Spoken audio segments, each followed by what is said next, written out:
আসসালামু আলাইকুম, আমি চম্পা। আপনারা দেখছেন চম্পা কিচেন। আজ আমি বানাচ্ছি একদম নরম মোলায়েম ঘরের মশলা অসাধারণ স্বাদে বেঙ্গলের আলুর দম। রুটি, লুচি, পরোটা সব কিছুই সেরা কম্বিনেশন। খুব কম উপকরণে একদম সহজভাবে আজকের এই দারুণ রেসিপি। চলুন শুরু করা যাক আজকের রেসিপি। আমি নিয়ে নিয়েছি এখানে দুটো আলু ছোট ছোট করে কেটে নিয়েছি, আর নিয়ে নিয়েছি 3 থেকে 4 চামচ টক দই, আর নিয়ে নিয়েছি এখানে 4-5টা কাজু বাদাম, আর 1 চামচ পোস্ত, আর একটা টমেটো ছোট ছোট করে আমি কেটে নিয়েছি। নিয়ে ধুয়ে একটা জায়গার মধ্যে আমি রেখে দিয়েছি। এরপরে চাপিয়ে দিলাম আমি গ্যাসে কড়াইয়ের মধ্যে দিয়ে দিলাম পরিমাণ মতন সর্ষে তেল, আর আলুটা কেটে রেখেছিলাম আলুটা তেলের মধ্যে আমি লাল লাল করে ভেজে নেব। দিয়ে দিলাম 1 চামচ নুন আর 1 চামচ হলুদ আর নুনটা দিয়ে আলুটার সাথে ভালোভাবে আমি এইভাবেই নেড়ে চেড়ে মিশিয়ে নেব। নিয়ে লাল লাল করে ভেজে আমি তুলে নিলাম। নিয়ে একটা জায়গার মধ্যে আমি রেখে দিলাম।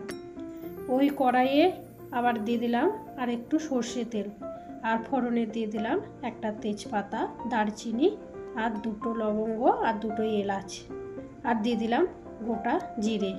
নিয়ে মশলাটা ভালোভাবে তেলের সাথে আমি ভেজে নিলাম। একটা পেঁয়াজ কুচি করে আমি কেটে নিয়েছিলাম, কুচানো পেঁয়াজটাও তেলের মধ্যে ভেজে নিলাম।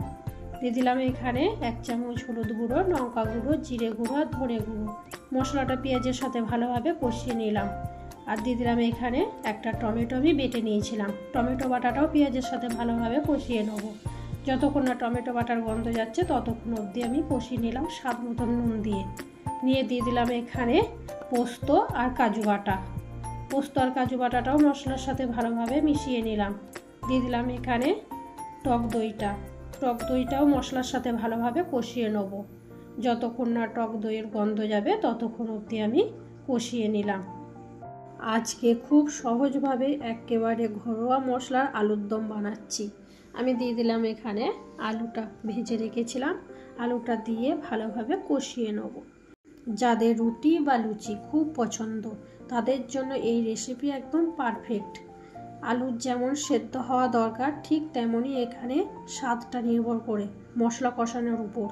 দিয়ে দিলাম এখানে 1 কাপ পানিটা দিয়ে আবারও 2-4 বার নাড়াচাড়া করে নিলাম। নিয়ে ঢাকা দিয়ে দিলাম আলুটা সেদ্ধ করার জন্য 10 মিনিট পর যখন আমি ফিরে এলাম দেখলাম আমার আলুটা সেদ্ধ হয়ে এসেছে। আবারও 2-4 বার নাড়াচাড়া করে নিলাম।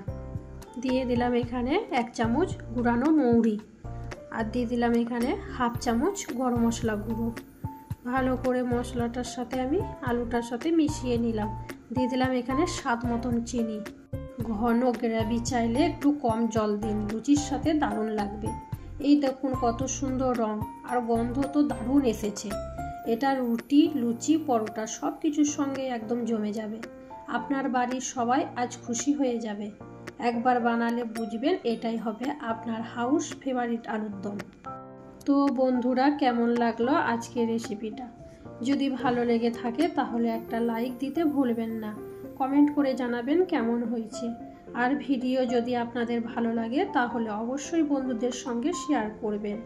আরও নতুন নতুন রেসিপি পেতে চ্যানেলটা সাবস্ক্রাইব করে পাশে থাকবেন, বেল আইকন অন করে রাখবেন।